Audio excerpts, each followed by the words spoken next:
Thank you. It's great to be here. In Chapel Hill, they always say, if God's not a Tar Heel, why is the sky Carolina blue? I'm kind of thinking he likes John too, because this is a pretty good day. I won't talk very long because you have a lot of great people to listen to. Having Dean Smith be here with us is a treat that John has had a number of times because, as you know, Dean is a man of courage who is willing to put his name out for things that he believes in, and he's done that for John over the years, and we're immensely proud to have his support.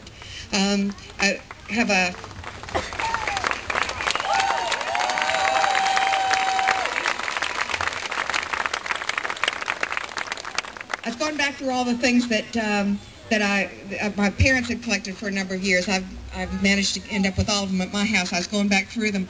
My dad used to be head of NROTC here back in the 60s and 70s, and even then, Dean was involved in every part of his community.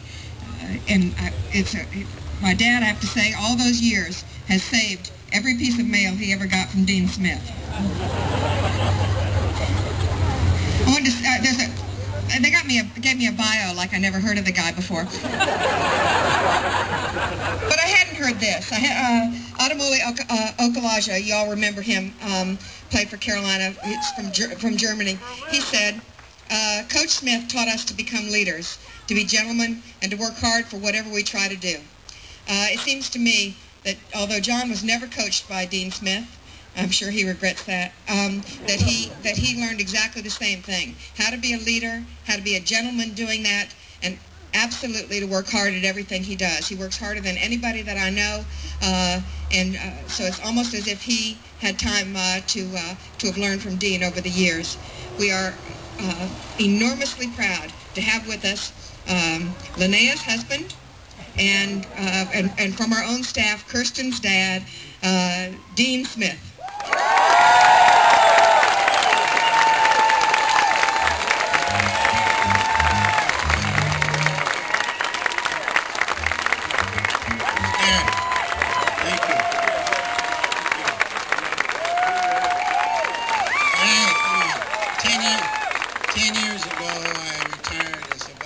Coach in North Carolina, and I said, I don't think I'm going to make any speeches again. And I've kept to that very well, but when invited to mention something for John, or Senator, excuse me, Edwards, call him John. He lets me call him John. He calls me Dean. But really, it is so special because I know and think back all the people we might have voted for over the years, that the guy that works at the job, expresses what he's supposed to, he hopes will happen, and can you imagine taking the whole year off here just to study poverty? He could have, laid back or played golf or something, but I bet he doesn't play golf. But anyway, ever since I only met him to know him socially 2 summers ago. And I even though I voted for him earlier, but I was just impressed with him. Listen carefully what he has to say about Iraq, or what he's saying about the poverty issue, bring back the America's goals, when everybody is across the world doesn't like us as much. So listen carefully, and certainly you should vote for whom you wish, but I certainly am going to have a vote, one vote, but my wife's 2, I have my daughters, we get a lot, but please bring on Coach. I call him Coach now. Yeah, I want him up here.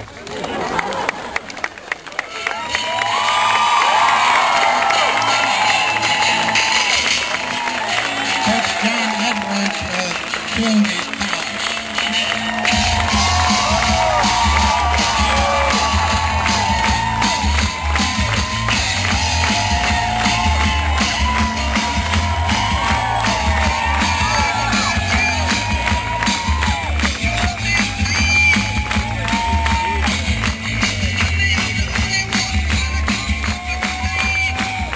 Thank you all very much. Wow, what a great turnout. It's wonderful to see all of you. I go drag Tim McClare and Jack up here with me. I'll lose them in about 30 seconds. They've heard Jack said, "Dad, are you not going to give a speech, are you?" Anyway, I'm happy that they're here with me. I want to thank Elizabeth. Doesn't Elizabeth look great? Thank Elizabeth. I want to thank Coach Smith so much, who's been there for me so many times. He's a wonderful person and a wonderful friend.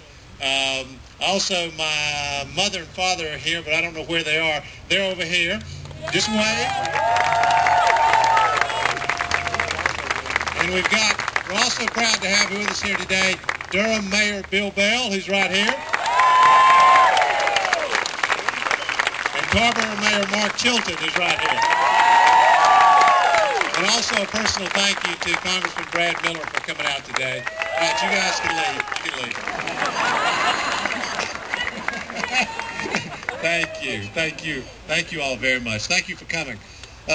There's so much at stake in this election. I will not give a long speech because it's hot, but I do want to say a few things. There's so much at stake in this election.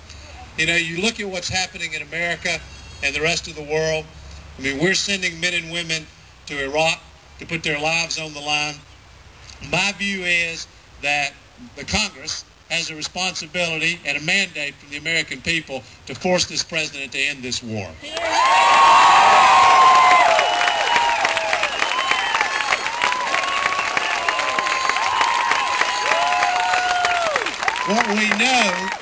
What we know from President Bush is that he's bullheaded, he's stubborn, and he believes he's incapable of making a mistake.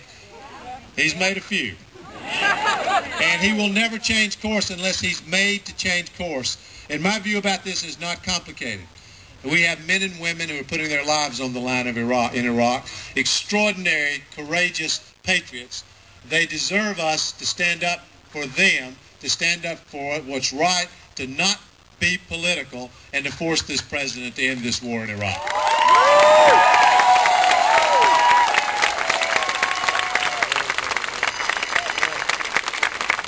But we have much else left to do. When you look at what's happening in the world beyond Iraq, America's lost its capacity to lead. We don't have the moral authority. That we're still strong, and we need to maintain that strength. But that strength has got to be married to the moral authority to lead. It's very simple. The world needs to see America as a force for good again. They need to see us as a country that's out there doing good things. We need to be the light for the rest of the world that we're capable of being. And that means that America's going to have to show not only are we strong and we will maintain our strength, not only will we find Al-Qaeda, Islamic Jihad, all terrorists where they are and stop them before they can do harm to the American people, which I will do as Commander-in-Chief of the United States of America. But on top of that, we also have to undermine the forces of terrorism, which means America has to meet its responsibility to humanity. And we have huge responsibilities to humanity. How about instead of spending $500 billion and counting in Iraq, if America led an international effort to make primary school education available to 100 million children in the world who have no education whatsoever?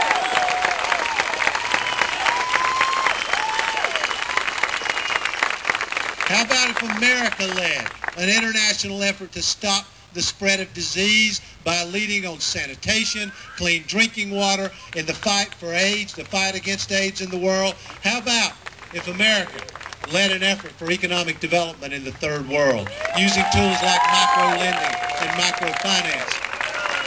How about if America stood up and led to end the ongoing genocide in Darfur and Western Sudan?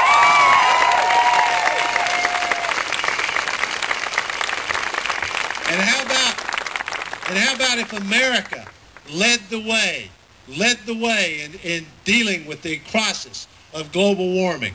How about if America, to establish its credibility in the world on this issue, we cleaned up our own act here at home? We're 4% of the world's population.